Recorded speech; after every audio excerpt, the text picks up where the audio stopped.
Hello world! Today we're going to be learning more about communication in relationships. And so we're continuing our relationships topics. We started out with perception, learning how you perceive things and how other perceive things can be very different for a variety of reasons. We also learned about boundaries. Our last discussion was on boundaries, what they are and why you need them. And so today we're going to be talking about communication. So as a review, only healthy people can have healthy relationships, right? But all of us are healthy somehow, unhealthy somehow. So how do we manage any kind of relationship? Well, first we have to learn how we are unhealthy before we can fix it. Then we start practicing healthy relationship skills, because once we get good at that, we can begin having healthier and healthier relationships. It's not that you can't have relationships if you're an unhealthy person, if you are suffering from low self-esteem, or you have some kind of issue that makes you tend to only think of yourself, for example, narcissism. It's not that you can't have relationships. You can have all kinds of relationships. It just means that those relationships are going to be messed up. So how do we have healthy relationships? The first step we talked about was boundaries. You have to learn how to have boundaries and practice having boundaries and keep up healthy boundaries. But before you can even do any kind of boundaries with other people, you have to be able to communicate what your boundaries are to other people. Now, a lot of this communication can happen without verbal words. So, for example, if a boy and a girl are dating and the boy tries to hold the girl's hand, let's say, at a movie theater, the quintessential example that they always have, movie theaters, although nobody goes to the movies anymore. Anyway, so he's trying to hold the girl's hand. She can very clearly communicate without using words that she does not want to hold his hand, simply by letting go and taking her hand away. That's a form of communication. So let's learn more about communication. Now, like I said with the example, it doesn't have to be verbal. 56% of your communication, according to this particular study I found, over half of your communication that other people understand what you're trying to communicate comes from body language and actions. And this is good, by the way, in case you're in another place where you don't speak the culture's language. You can get along pretty well by communicating using body language and actions.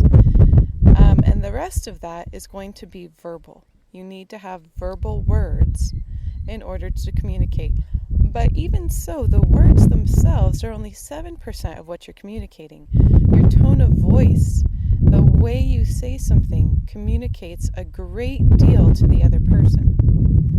So in class, I was originally intending us to do this in class, and you would pair up and do role plays together. And that's not going to be possible. But you can practice this with anybody in your family, any of your friends. It's kind of fun, actually. See how good you are at reading other people. So the first person in the role play should try to say to the other person, "You look so nice today," but with a sincere tone of voice and body language. And again, this is much easier to demonstrate in person, but I'll try to do it with my voice. I'm going to use John is going to be my person that I'm talking to.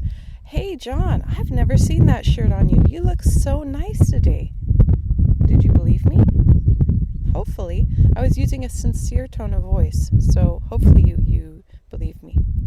Okay, so person 2, I'm going to use a sarcastic tone of voice. Of course, you can't see my body language. And see if you believe me or not. "Hey, John, really like that haircut you just got. Did you believe me?" Probably not, right? Because that was a sarcastic tone of voice. Most people are very good at telling the difference between sarcasm and sincerity. So here's another role play you can do. Using insincere politeness as your tone of voice. Ask somebody how they're doing. And make sure that you try to get across that you really don't care how they're doing. You're just asking to be polite. Hey, John, how you doing today? What's up? Okay. And then the second person says, with sincere concern, see if you can say this. John, are you doing okay today? Okay. Now this is a game you can play. You can kind of make it into a game. Do you believe me or not? See if you can get your partner, to see if you are actually being sincere, if you mean what you say, or if you're being sarcastic. And that's something you can do for yourself. But it should show you that exactly how we say something is far more important than the words that we say. So what does healthy communication look like? Okay, there's 5 different aspects to it according to general experts and my estimation. So the first thing, if you're you can always communicate unhealthily. That's always an option. But to be a healthy communicator, you have to have openness. You have to actually communicate. You have to be willing to talk, and the other person has to be willing to listen. If they're not willing to listen, it's not going to do you a bit of good to be a sincere, open, honest, patient communicator. If they don't want to hear you, they're not going to hear you. So openness, both sides, is very important. Healthy communication requires honesty. Okay, a lot of people say, a little white lie, it's not that big of a deal. I was thinking of the other person's feelings, so I didn't tell them the truth. That always comes back to bite you in the butt.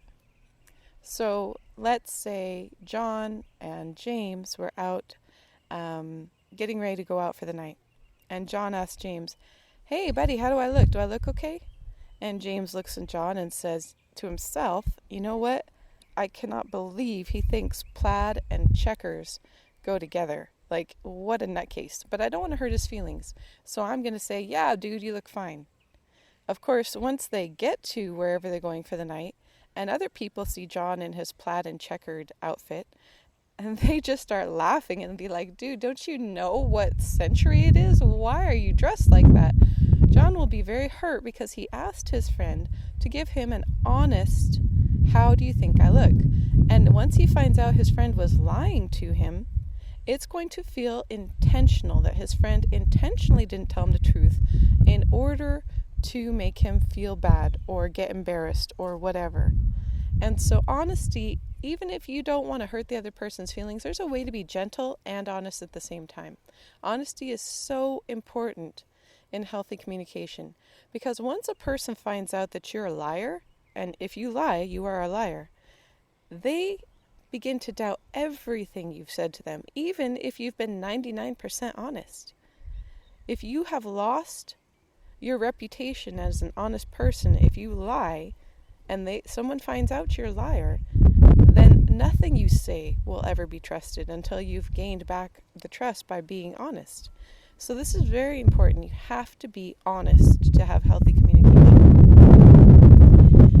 If you need to have a discussion about something that might be a little bit sensitive, it's important to use non-accusatory words, tone of voice, language. Okay?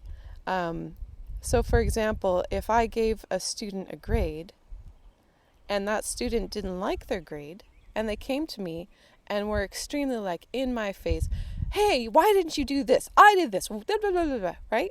That would be accusatory tone of voice, language, words, whatever. And I would feel maybe less willing to change their grade because nobody likes being accused. Nobody. Doesn't matter what you're talking about. Nobody likes being accused, especially if the accusation is incorrect, which it often can be. So it's important to have healthy communication that's non-accusatory. Now let me give you an example of this. So let's say John and James are neighbors. And one morning, John was backing out of his driveway and he was really tired, and he didn't notice that he knocked over James's mailbox at the street because apparently he was just really, really tired. The whole thump, chunk, kirk, whatever noise Didn't even notice. He drives off to work. James comes up to him after work that day and says, hey, there's two ways this could go. Accusatory. John, why the blah, blah, blah, blah, did you do this? I can't believe you did that. I thought we were friends. Now I have to go out and fix this. What a jerk, blah, blah, blah. That's accusatory. James could go up to John and say, hey, John, I'm not sure if you noticed this morning, but when you were pulling out, you ran over my mailbox, dude, and now it's all broken. Okay? So that's non-accusatory. You believe potentially the best about the other person. I'm not sure if you noticed that when you did this. That's non-accusatory, as long as you're sincere. Obviously, you need to be patient when you're trying to communicate. This is something parents learn very, very quickly when they're trying to communicate with their children when their children are young, because children tend to not have the greatest verbal skills. Their words might not be clear, their thoughts might be completely foreign to the person. So you have to be patient and say, can you explain that? Or can you say it again? Or, maybe I'm not sure if we're understanding each other. That is being patient. And non-accusatory together means that you're willing to assume the best of the other person when it's possible that there's been a miscommunication. I might not have understood you. Could you restate what you just said? Because, I'm not sure that's what you were really meaning. And finally, to have healthy communication, you must have boundaries around your communication. We talked about boundaries. We talked about mental, emotional, physical, social, all those kind of boundaries. You need to have your boundaries when you're having communication. So verbal communication involves two actions. I think this is pretty obvious. One person talks, one person listens. Okay? And then in a conversation between two people, hopefully, that's going to be balanced. So one person talks, the other person listens, and then they switch sides. The listener takes turn talking, and the talker takes turn listening. And then back and forth, back and forth. This is balanced. This is healthy. Now, I understand sometimes, for example, if somebody had a really tragic thing happen to them, let's say their grandmother just died. And so James comes up to John and says, oh, John, dude, I heard your grandma just died. And John says, oh, yeah, man, I miss my grandma so much. She was so special to me. It's okay if someone has experienced or is experiencing something very difficult for them to take up more of the conversation. Okay? That's okay. We all need to vent sometimes. We all need a little bit of, friend talk therapy to get through things in life. That's okay. But if it is the normal thing in a relationship where one person is the only one who really talks and the other person's the only one who really listens, that's unhealthy. You need to have balance. Now, most of us, not all of us, most of us fall into the trap of talking about ourselves too much. And we forget to listen and ask other people how they're doing or what they think. But both of these actions can be challenging and have to be practiced. So talking well, how do you be a good communicator? You can see this in politicians. They tend to be excellent communicators. Unfortunately, some of them,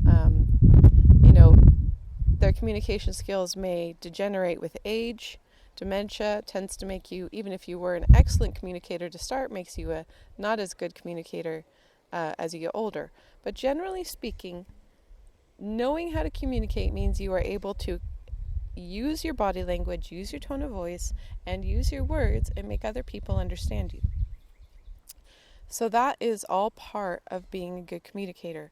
Also, being a wise communicator means that you choose the timing of when you choose to communicate certain things.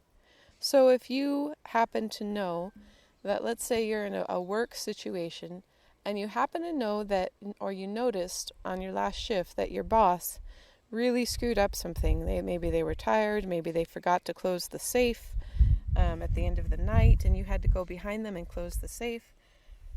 It's important to choose the timing of mentioning things like that. So for example, with the boss, if you see the boss yelling at someone and blah, blah, blah, blah, blah, and I can't, this has been the worst day ever, you don't go up to them and say, dude, do you know what you did last night? You forgot to shut the safe. Bad choice. Don't do it. Have some situational awareness before you bring up conversations like that. See whether or not the person is open and willing to listen before you bring up things that they may not want to hear. So that's wisdom. And it's part of talking well, being a good communicator, is when you choose when to communicate things. And it also means that bottling things up inside you is bad and unhealthy. Never communicating, and there may never be a great time for some people to communicate things. Maybe they just don't listen. But you still have to try to speak. You could try to use a written form of communication for people like that sometimes. Because you cannot bottle things up inside you. If you want to have a good, healthy relationship, bottling up things inside you, shoving it under the carpet, those are relationship killers. Because eventually, you will start tripping over whatever it is bottling up, and it'll come out and explode, and then all kinds of relational shrapnel and fallout starts happening, and it's never good. So being a good communicator means talking about the things that upset you. It is not kind or loving or healthy to not communicate to someone. Even if it's an uncomfortable conversation and you don't want to have it, you still need to communicate with them. That's a two-way street. That's a good communication. That's a good relationship. Okay, so when you talk, it's important to remember honesty and openness. Now, this is something I want to say as long as the other person is safe. There are some relationships, there are some people who are not safe. If you know, for example, that your best friend is a gossip and loves finding out stuff so they can run around telling everybody else about it and ha ha ha, and aren't we all going to laugh at this? That is not a safe person to communicate your personal thoughts to. So only be as honest and open as you can trust the other person. If they're not safe, you are under no obligation to trust them with anything personal. You might still have to be like, pass the mustard, pass the ketchup, those kind of communication things, but you do not owe them your private thoughts, your private opinions, if they have been proven to not be safe people. Okay, so be open and honest with your thoughts and your feelings. If you have a problem, begin with non-accusatory statements. So this is why they always say on these communication things, start with I statements. I feel like, I think that, when you did this, I felt. So when you ran over my mailbox, John, I felt like maybe you did it on purpose. And I'm not sure if that's what you were intending. Okay? Again, be patient with the listener. It's important to remember you could possibly be a bad communicator and you are not actually making as much sense to the other person as you think you are. I found this for my husband.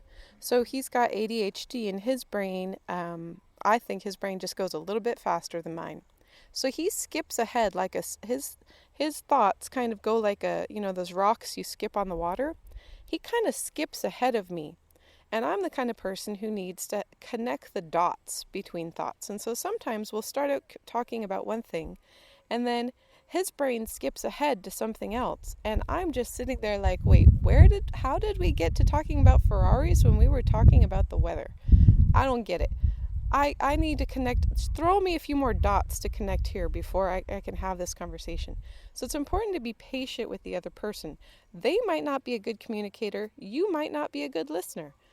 Be patient with each other, especially true if either of you are upset, because most people turn into terrible communicators when they're emotionally upset.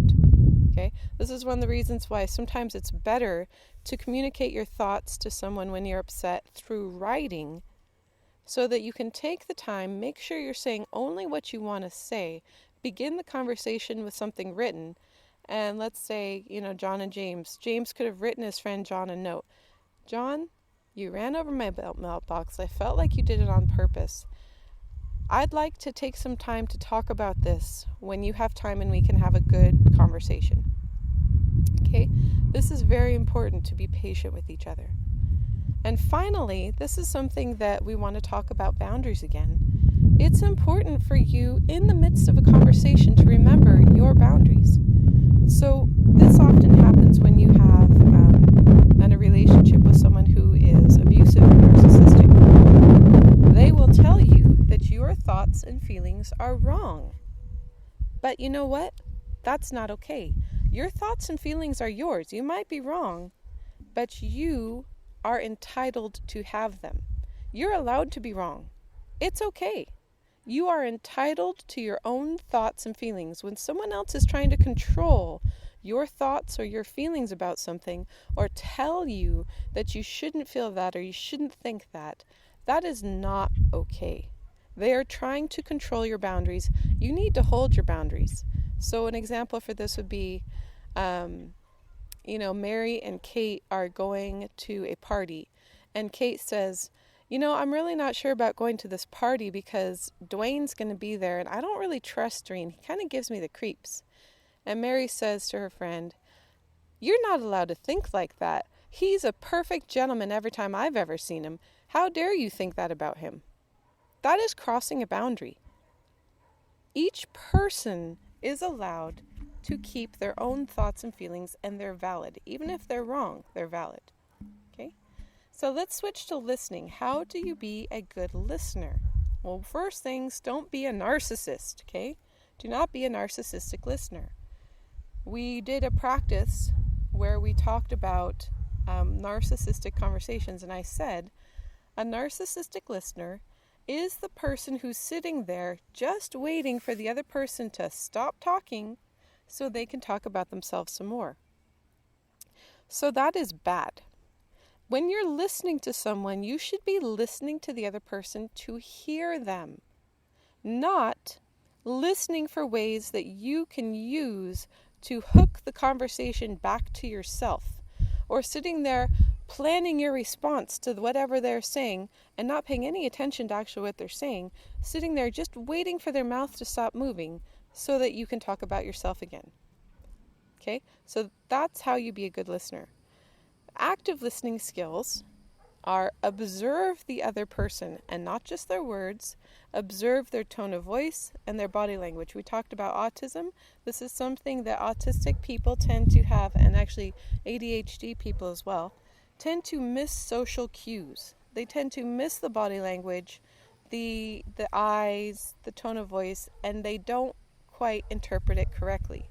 This is one of the reasons why autistic people tend to do really good in written communication, because it takes away all of that challenging social stuff and it just brings it down to the nuts and bolts of what's actually being said. So to be an active listener, you need to observe everything the person is doing. Okay, while you're listening, make listening sounds. Now this is something that pretty much every woman I have ever had a conversation with does well. And this is something that guys can often do well too, but maybe not as much. Listening sounds is where you, yeah, wow, oh yeah, I see that. Really? Oh man. Okay, they don't even need to really make sense. It just encourages the other person that you are listening to them. Of course, you can fake this. You can make listening sounds all day. You could actually put a recording of yourself making listening sounds and play it while the other person's talking. And they'll think you're listening and you're actually not. I don't recommend that. It is important when you're listening to let the other person know that you're listening by making listening sounds. If you've ever tried to have a conversation with someone and they're like an empty echoing pit and they don't say anything or respond in any way to what you say, you start feeling like you're talking in an echo chamber and all you can hear is the echo of your own voice. And that's really uncomfortable for people. So it's important to be a good listener to use listening sounds to encourage the other person. What you're saying is important and I'm listening. Okay? Obviously, don't interrupt. If you want to be listening to someone, stopping them from talking and then interjecting your own thoughts, that's rude. Now, obviously, if the person tends to be a narcissistic talker, and I know I've seen this happen, if some people can talk about themselves literally for an hour without any other communication from the other person, that's the kind of person you might need to interrupt. I'm sorry, I've been on the phone for 45 minutes. I'm going to need to go now. Okay? Be polite. Just, hold your boundaries. Keep your time. Time is a boundary that's important. Hey, to be an active listener, it's important for you to ask questions that are thoughtful and show you're listening. So, Mary and Jane are talking about Dwayne and whether or not they should go to this party. And instead of demeaning Jane's feelings, Mary says, Jane, can you tell me more about why you feel that way? I'd like to understand you a little bit better. Okay? Use a thoughtful question. And then summarizing and mirroring. These are skills that you can use in any kind of conversation. I was trained how to do this when I used to work on the crisis line. So mirroring is you take what someone's saying and you mirror it back to them. It's really super duper easy. You don't even have to be a wise person and people will think you're the best listener ever because everybody really wants to have someone mirror back to them. So what I'm hearing is that when you felt this way, it was really confusing. Or, so it seems like you're saying, so you want to summarize and mirror. That lets people know that you were actually paying attention. So here are some pictures of attentive listening. So attentive listening is holding eye contact, maintaining good posture, not being slumped over staring at your cell phone, nodding, mirroring the speaker's body language to show interest, and allowing the speaker to complete entire thoughts. If you ever watch people at work, you'll notice that when bosses talk, the employees all do attentive listening because their job's on the line. They don't want their boss to think they're a jerk. Okay? Bosses don't always do attentive listening in response, but all of us know how to show another person that we're listening. Okay? Reflective listening, that's where you get your mirroring, your summarizing, paraphrasing. I understand what you're saying. So it's important to remember that you can have the best communication skills in the world, and it's still possible for other people to misunderstand you and for you to misunderstand them. Also, if you are trying to communicate with someone who has bad communication skills, for example, a toddler, or, somebody who has a mental disorder who's very wrapped up in what their thoughts are and they can't really focus on the external world, it is unlikely that you will have a successful conversation. And you just need to recognize that. And the reason why is because you need to have your sense of self separate from what other people think of you. If you do not, it's very likely that you will have unhealthy relationships, because if you're constantly looking to other people to make you feel loved and accepted and all the rest of this, and your sense of self is completely limited to what other people think of you, you're going to be miserable. Okay? You cannot, like I said before, you cannot depend on other people to make you happy. So no matter what is said during about a conversation, you must remember your boundaries. And this is something we talked about in terms of the thing I showed you guys on how to fight well. Sometimes during a conversation, it's time to end the conversation and come back to it at a later time. So we both seem to be getting upset about this, John. How about we take a break and we come back at it in an hour and then see if we can get a little bit further along in this conversation. So that's a good boundary to have. That's a time boundary. You also need to remember that you cannot control someone else's emotions, thoughts, beliefs, actions, or decisions. You can influence them, but you cannot control them. They have their own boundaries. You have your own. You should not allow someone else to control your thoughts, beliefs, actions, emotions, decisions. These are yours. These are your boundaries. You need to keep your fences up. You need to encourage other people to have their own fences. So this is one example that I found. I really like this picture. It's a quote, I think, from Brene Brown. It says, when someone spews something really hurtful at you, don't pick it up and hold it and rub it into your heart and snuggle with it and carry it around for a long time. Don't even put energy into kicking it to the curb. You got to see it and step over it or go around it and keep on going. Okay, I like that. Now these pictures are very disturbing. They're very appropriately done artistic renderings of what verbal abuse is. And I'm sorry, they're very evocative, emotional pictures. And I'm using them because I want you guys to realize that our words do have the power to hurt people. When they say sticks and stones can break my bones, but words can never hurt me, that is absolutely untrue. Verbal abuse is one of the most insidiously evil things you can do to someone else. And it's a terrible thing. So if this is something that you have experienced in your life, I'm really sorry. We need to go back to this picture, step over it, go around it, and keep on going. Okay?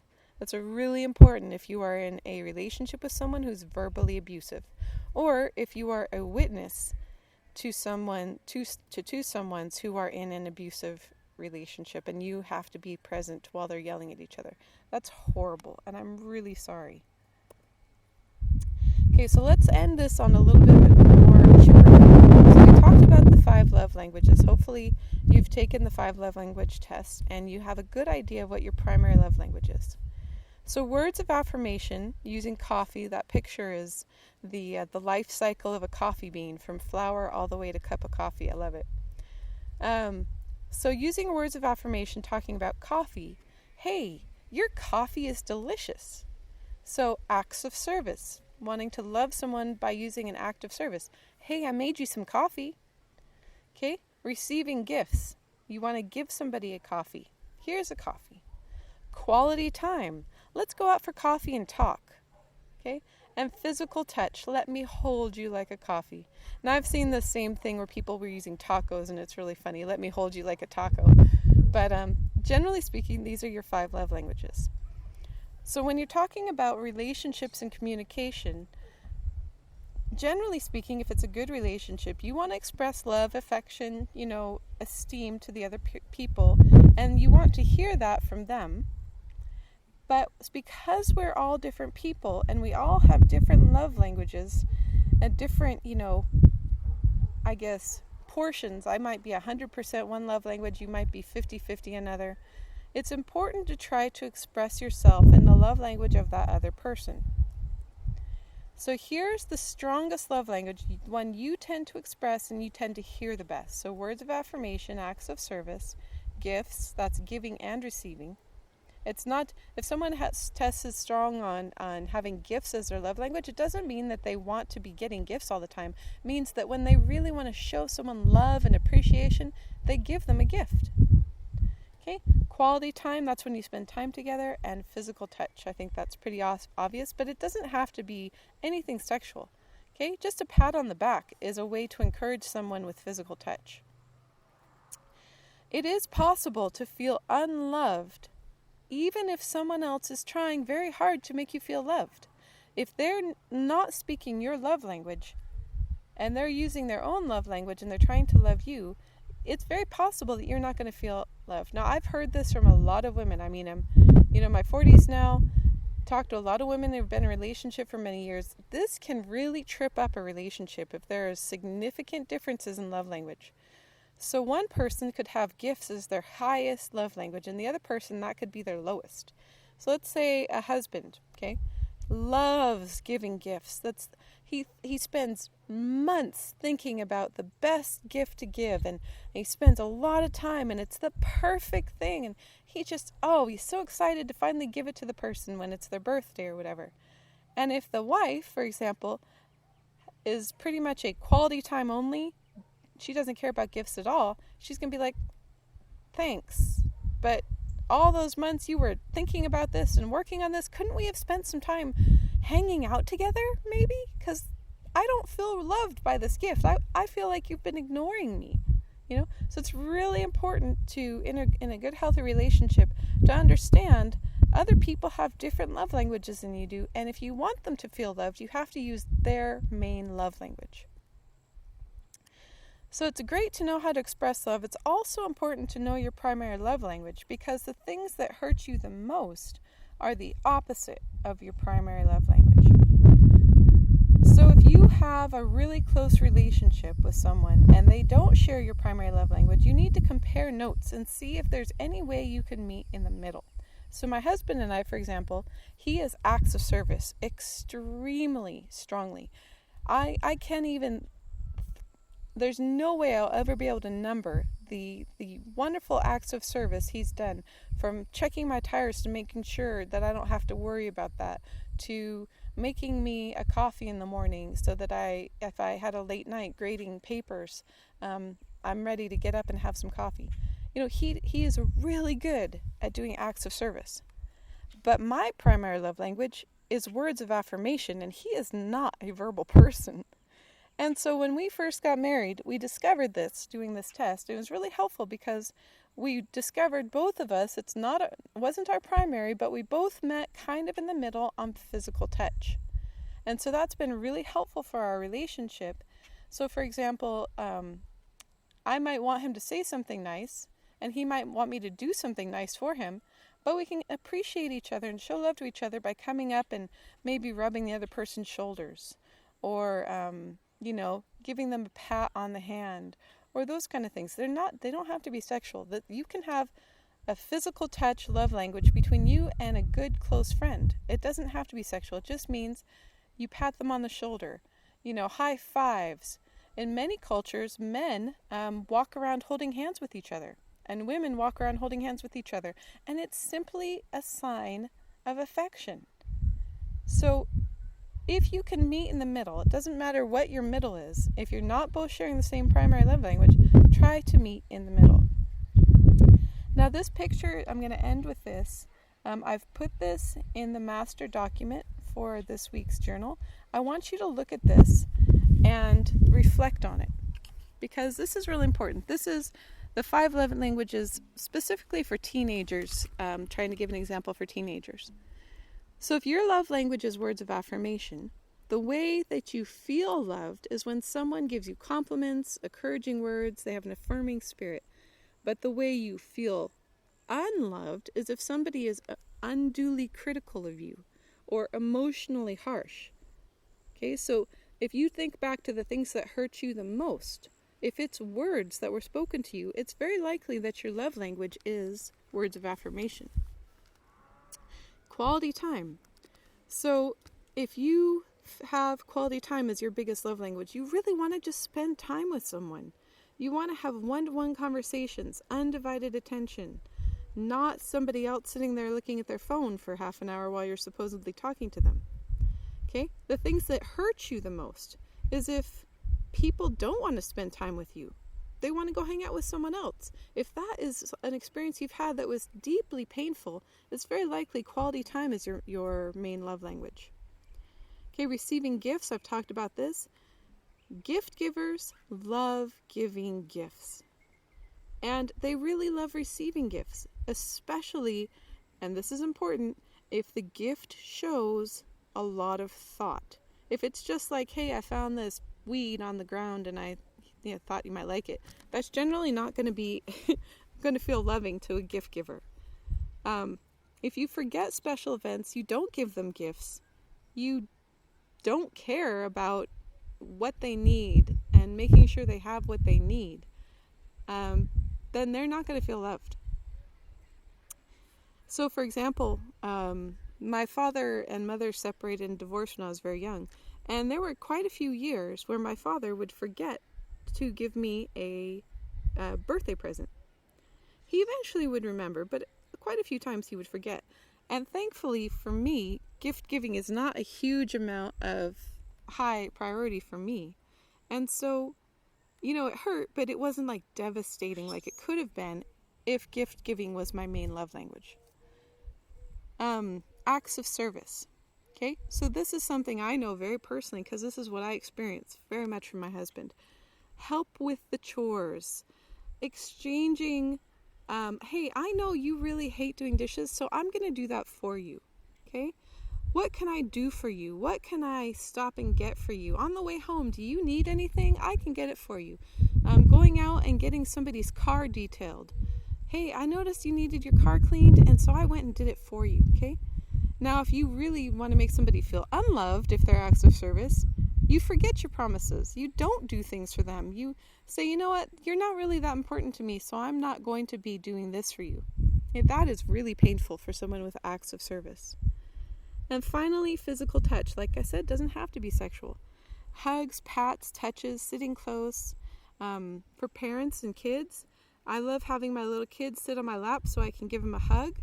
And that's something that they enjoy too, because it shows that closeness, okay, that bond. Using pleasant facial expressions.